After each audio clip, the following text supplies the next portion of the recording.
أعوذ بالله من الشيطان الرجيم. بسم الله الرحمن الرحيم. سبحان الذي أسرى بعبده ليلا من المسجد الحرام إلى المسجد الأقصى الذي باركنا حوله لنريه من آياتنا إنه هو السميع البصير. وآتينا موسى الكتاب وجعلناه هدى لبني إسرائيل ألا تتخذوا من دوني وكيلا ذرية من حملنا مع نوح إنه كان عبدا شكورا. وقضينا إلى بني إسرائيل في الكتاب لتفسدن في الأرض مرتين ولتعلن علوا كبيرا. فإذا جاء وعد أولاهما بعثنا عليكم عبادا لنا أولي بأس شديد فجاسوا خلال الديار وكان وعدا مفعولا. ثم رددنا لكم الكرة عليهم وأمددناكم بأموال وبنين وجعلناكم أكثر نفيرا. إن أحسنتم أحسنتم لأنفسكم وإن أسأتم فلها. فإذا جاء وعد الآخرة ليسوءوا وجوهكم وليدخلوا المسجد كما دخلوه أول مرة وليتبروا ما علوا تتبيرا. عسى ربكم أن يرحمكم وإن عدتم عدنا وجعلنا جهنم للكافرين حصيرا. إن هذا القرآن يهدي للتي هي أقوم ويبشر المؤمنين الذين يعملون الصالحات أن لهم أجرا كبيرا وأن الذين لا يؤمنون بالآخرة أعتدنا لهم عذابا أليما. ويدعو الإنسان بالشر دعاءه بالخير وكان الإنسان عجولا. وجعلنا الليل والنهار آيتين فمحونا آية الليل وجعلنا آية النهار مبصرة لتبتغوا فضلا من ربكم ولتعلموا عدد السنين والحساب وكل شيء فصلناه تفصيلا. وكل إنسان ألزمناه طائره في عنقه ونخرج له يوم القيامة كتابا يلقاه منشورا. اقرأ كتابك كفى بنفسك اليوم عليك حسيبا. من اهتدى فإنما يهتدي لنفسه ومن ضل فإنما يضل عليها ولا تزر وازرة وزر أخرى وما كنا معذبين حتى نبعث رسولا. وإذا أردنا أن نهلك قرية أمرنا مترفيها ففسقوا فيها فحق عليها القول فدمرناها تدميرا. وكم أهلكنا من القرون من بعد نوح وكفى بربك بذنوب عباده خبيرا بصيرا. من كان يريد العاجلة عجلنا له فيها ما نشاء لمن نريد ثم جعلنا له جهنم يصلاها مذموما مدحورا. ومن أراد الآخرة وسعى لها سعيها وهو مؤمن فأولئك كان سعيهم مشكورا. كلا نمد هؤلاء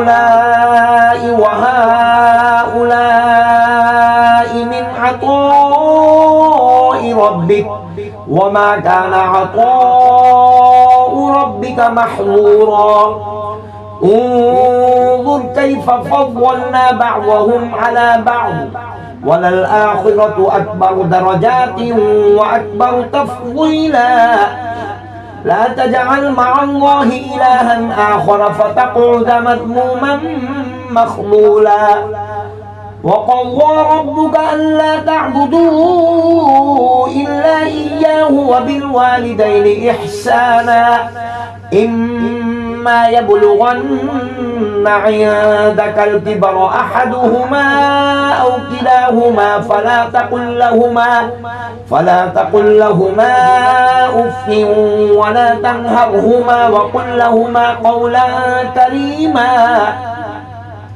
واخفض لهما جناح الذل من الرحمة وقل رب ارحمهما كما ربياني صغيرا ربكم أعلم بما في نفوسكم إن تكونوا صالحين فإنه كان للأوابين غفورا وآت ذا القربى حقه والمسكين وابن السبيل ولا تبذر تبذيرا إن المبذرين كانوا إخوان الشياطين وكان الشيطان لربه كفورا وإما تعرضن عنهم ابتغاء رحمة من ربك ترجوها فقل لهم قولا ميسورا ولا تجعل يدك مغلولة إلى عنقك ولا تبسطها كل البسط فتقعد ملوما محسورا إن ربك يبسط الرزق لمن يشاء ويقدر إنه كان بعباده خبيرا بصيرا ولا تقتلوا أولادكم خشية إملاق نحن نرزقهم وإياكم إن قتلهم كان خطأ كبيرا ولا تقربوا الزنا إنه كان فاحشة وساء سبيلا ولا تقتلوا النفس التي حرم الله إلا بالحق وما قتل مظلوما فقد جعلنا لوليه سلطانا فلا يسرف في القتل إنه كان مسطورا ولا تقربوا مال اليتيم إلا بالتي هي أحسن حتى يبلغ أشده وأوفوا بالعهد إن العهد كان مسؤولا وأوفوا الكيل إذا كلتم وزنوا بالقسطاس المستقيم ذلك خير وأحسن تأويلا ولا تقف ما ليس لك به علم إن السمع والبصر والفؤاد كل أولئك كان عنه مسؤولا ولا تمش في الأرض مرحا إنك لا تخرق الأرض ولا تبلغ الجبال طولا كل ذلك كان سيئه عند ربك مكروها ذلك مما أوحى إليك ربك من الحكمة ولا تجعل مع الله إلها آخر فتلقى في جهنم ملوما مدحورا أفأصفاكم ربكم بالبنين واتخذ من الملائكة إناثا إنكم لتقولون قولا عظيما ولقد صرفنا في هذا القرآن ليذكروا وما يزيدهم إلا نفورا قل لو كان معه آلهة كما يقولون إذا لابتغوا إلى ذي العرش سبيلا سبحانه وتعالى عما يقولون علوا كبيرا تسبح له السماوات السبع والأرض وما فيهن وإن من شيء إلا يسبح بحمده ولكن لا تفقهون تسبيحهم إن إنه كان حليما غفورا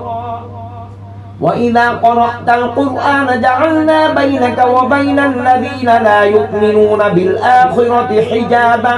مستورا وجعلنا على قلوبهم أكنة أن يفقهوه وفي آذانهم وقرا وإذا ذكرت ربك في القرآن وحده ولوا على أدبارهم نفورا نحن أعلم بما يستمعون به إذ يستمعون إليك وإذ هم نجوى إذ يقول الظالمون إن تتبعون إلا رجلا مسحورا انظر كيف ضربوا لك الأمثال فضلوا فلا يستطيعون سبيلا وقالوا أئذا كنا عظاما ورفاتا أئنا لمبعوثون خلقا جديدا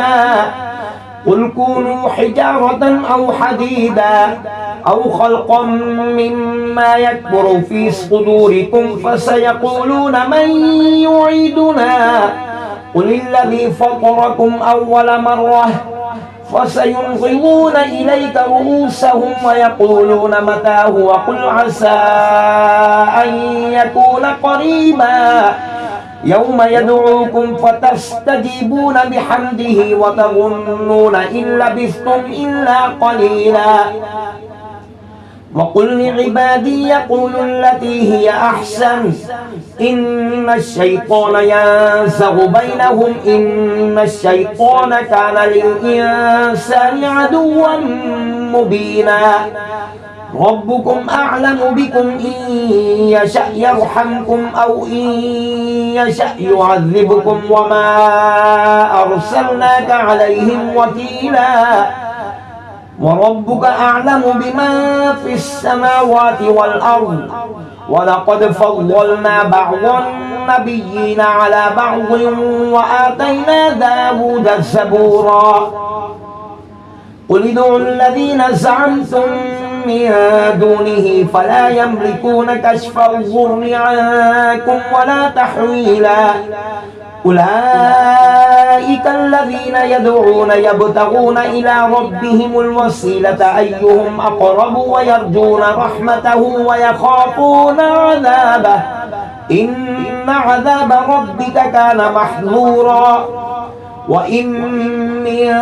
قرية إلا نحن مهلكوها قبل يوم القيامة أو معذبوها عذابا شديدا كان ذلك في الكتاب مسطورا وما منعنا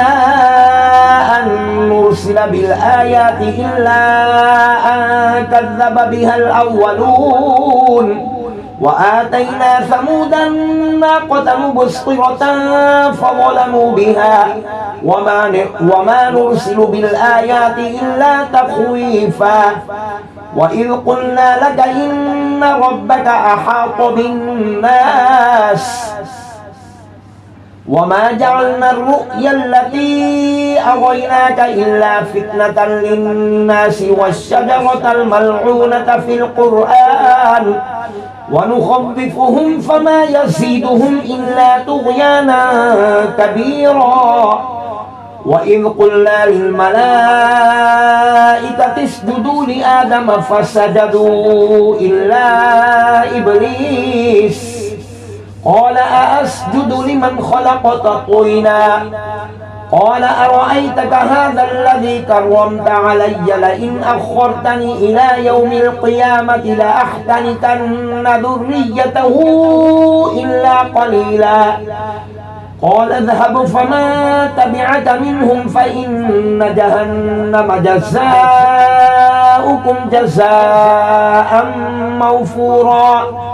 واستفزز من استطعت منهم بصوتك وأجلب عليهم بخيلك ورجلك وشاركهم في الأموال والأولاد وعدهم وما يعدهم الشيطان إلا غرورا إن عبادي ليس لك عليهم سلطان وكفى بربك وكيلا ربكم الذي يزجي لكم الفلك في البحر لتبتغوا من فضله إنه كان بكم رحيما وإذا مسكم الضر في البحر ضل من تدعون إلا إياه فلما نجاكم إلى البر أعرضتم وكان الإنسان كفورا أفأمنتم أن يخسف بكم جانب البر أو يرسل عليكم حاصبا ثم لا تجدوا لكم وكيلا أم أمنتم أن يعيدكم فيه تارة أخرى فيرسل عليكم قاصفا من الريح فيغرقكم بما كفرتم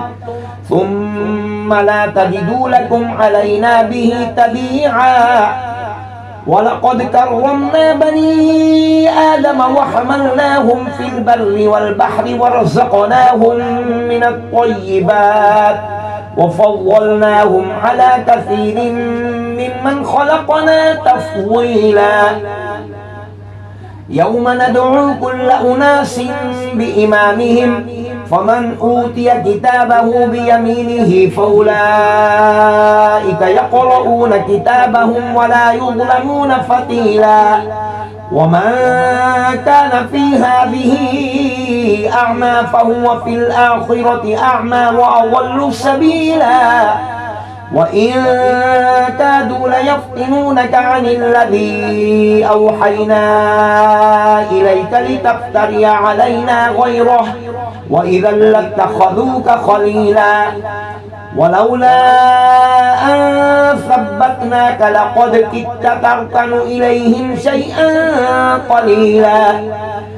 إذا لأذقناك ضعف الحياة وضعف الممات ثم لا تجد لك علينا نصيرا وإن كادوا ليستفزونك من الأرض ليخرجوك منها وإذا لا يلبثون خلافك إلا قليلا سنة من قد أرسلنا قبلك من رسلنا ولا تجد لسنتنا تحويلا أقم الصلاة لدلوك الشمس إلى غسق الليل وقرآن الفجر إن قرآن الفجر كان مشهودا ومن الليل فتهجد به نافلة لك عسى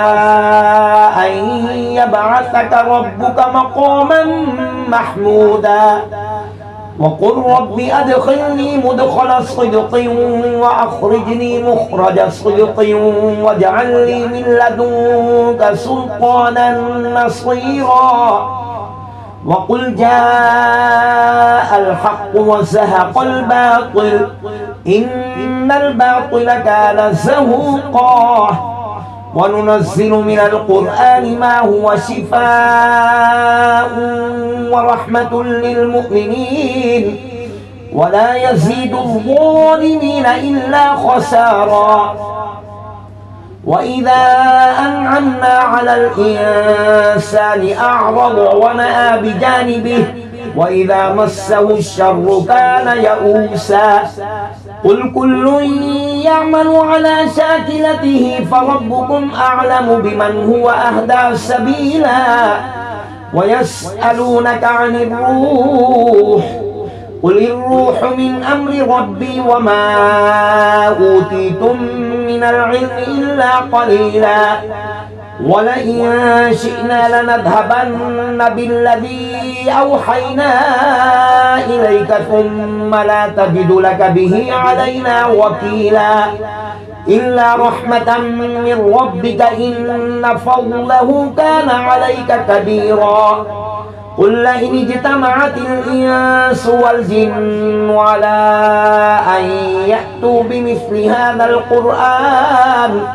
لا يأتون بمثله ولو كان بعضهم لبعض ظهيرا ولقد صرفنا للناس في هذا القرآن من كل مثل فأبى أكثر الناس إلا كفورا وقالوا لن نؤمن لك حتى تفجر لنا من الأرض ينبوعا أو تكون لك جنة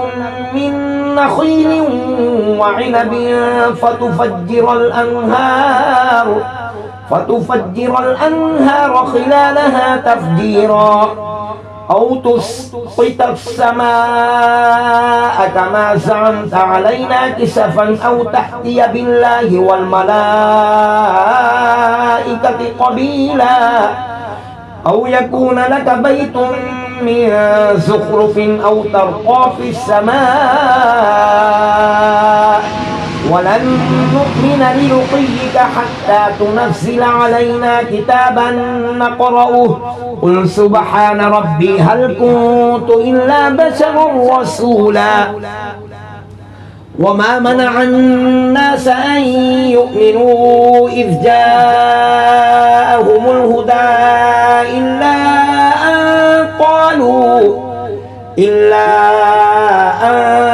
قالوا أبعث الله بشرا رسولا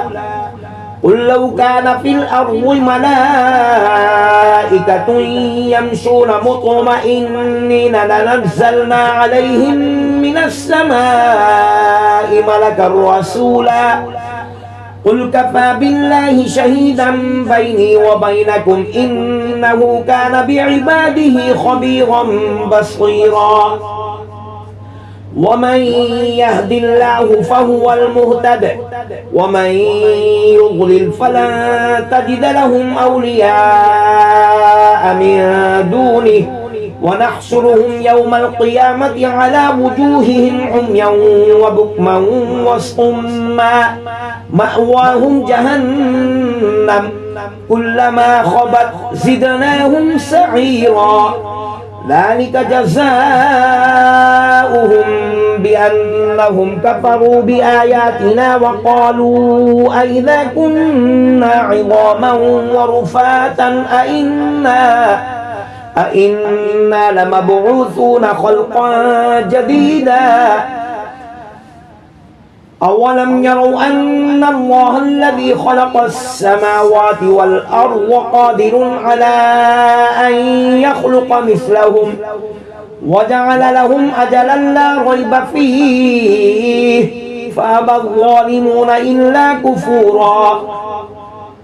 قل لو أنتم تملكون خزائن رحمة ربي إذا لأمسكتم خشية الإنفاق وكان الإنسان قتورا ولقد آتينا موسى 9 آيات بينات فاسأل بني إسرائيل إذ جاءهم فقال له فرعون إني لأظنك يا موسى مسحورا قال لقد علمت ما أنزل هؤلاء إلا رب السماوات والأرض بصائر وإني لأظنك يا فرعون مثبورا فأراد أن يستفزهم من الأرض فأغرقناه ومن معه جميعا وقلنا من بعده لبني إسرائيل اسكنوا الأرض فإذا جاء وعد الآخرة جئنا بكم لفيفا وبالحق أنزلناه وبالحق نزل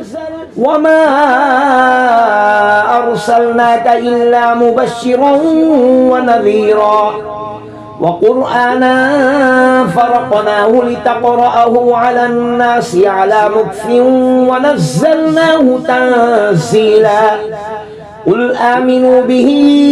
أو لا تؤمنوا إن الذين أوتوا العلم من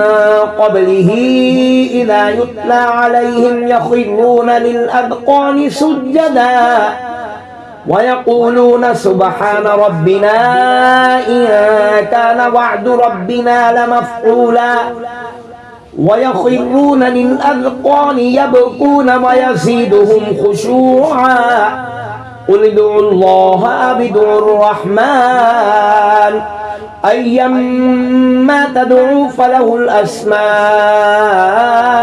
الحسنى ولا تجهر بصلاتك ولا تخافت بها وابتغ بين ذلك سبيلا وقل الحمد لله الذي لم يتخذ ولدا ولم يكن له شريك في الملك ولم يكن له ولي من الذل وكبره تكبيرا صدق الله العظيم.